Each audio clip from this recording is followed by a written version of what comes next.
Besides anything that has to do with music, what are you addicted I don't have to? an addiction outside. You got an addiction, bro. I don't. Can you go 3 years without having sex? No. What are you addicted to, nigga? Yeah, you know what time it is, man. Homegrownradio.net. One more again.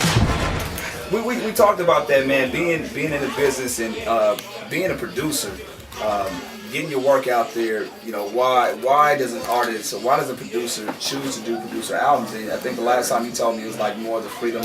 You don't have to worry about really matching with somebody else's concept. You can just kind of float in, float out, however you want to do it. And this is how For Love Project came out, right?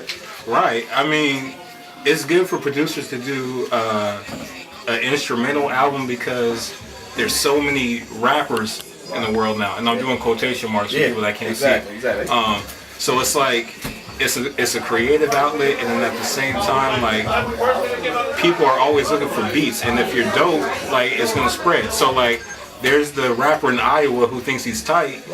From Des Moines, Iowa, he's like, yeah, blah, blah, blah, produced by Jansport J. He might be whack as fuck, but to his 10 friends, that beat was kind of fresh. Right. And so that's what's happened over the past 4 years for me. It's been like people rapping on my shit on their mixtapes and stuff off of instrumental albums, and my name's spreading that way. On top of people who just love beats and just download instrumental albums. So. You seem to have already had the work done, and then kind of announced it versus saying, hey, I'm gonna work on a project, I'm gonna do this, and then, you know, kind of start off like that. Do you go into it having a concept already ready, or do you just let it take you there? This one was different because I always have some kind of crazy concept or whatever that I want to follow, and I was ready to do a new album, and I was trying to force a concept, and that shit just wasn't coming to me. And then this album was more so just my thought process at the time. I was thinking about what love is and what love means, and it's more than just, you know, I love my girl, whatever.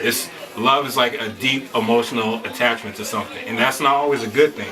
You know what I mean? It could be vices, it could be people who are in love with some kind of addiction or vodka. Being comfortable with vodka, Snapple, hey, you know, like that. So like that's, you know, but like really it was like I was bugging out at the time about just the things we love and have a deep emotional attachment to. So it's not so much that I was like, all right, this is the concept, like I'm doing, but it was like the thought process I had at that time and whatever my art was bringing out. Because I'm a big proponent of art inspires art. So I haven't told you the story behind the beard. I haven't heard the beard story yet. But you met me when I didn't have a beard. You didn't have a beard. Okay. You had a slight beard. I got a hypothesis. I grew the beard because... You stupid. I grew the beard because I was putting out Save My Soul at the time.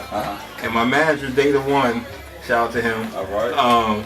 We were talking about the video, how I wanted it to be like a 70s look, blah, blah, blah. He was like, yeah, you should grow an afro and a big ass beard and blah, blah, blah. I'm like, my nigga, I'm not growing the afro again because that was sophomore year. Right. We buried that shit.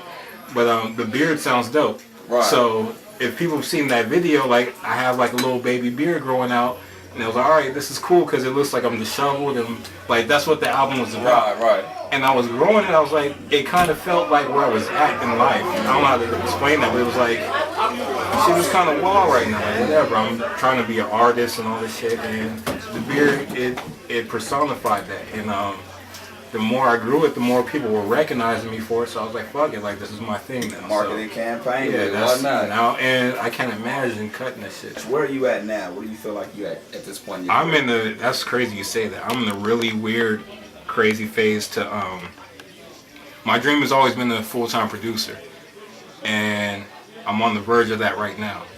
But on the verge of that, there's like a lot of decisions to be made, so it's like you know, I'm still working my job, and it's like, you got a couple more months here, then you just gotta quit. But then, that's a leap of faith. You know what I mean? So like, that's what I'm looking at right now. Just you know, keep that shit 100. Like that's what I'm looking at.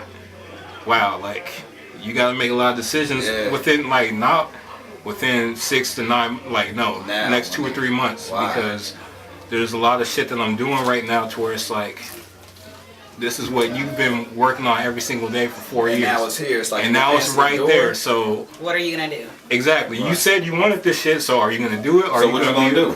I'm gonna do that shit. You gonna do it? I'm gonna do that. So shit. like what? 2 3 months? 2 months? 1 You month. should- you'll I'm be- giving 30 you know days. what? You know what? You know what we should do? I'm gonna tell y'all right now. Countdown to my, freedom. Right. My goal. I don't know if I could do it exactly on this date, but nearby.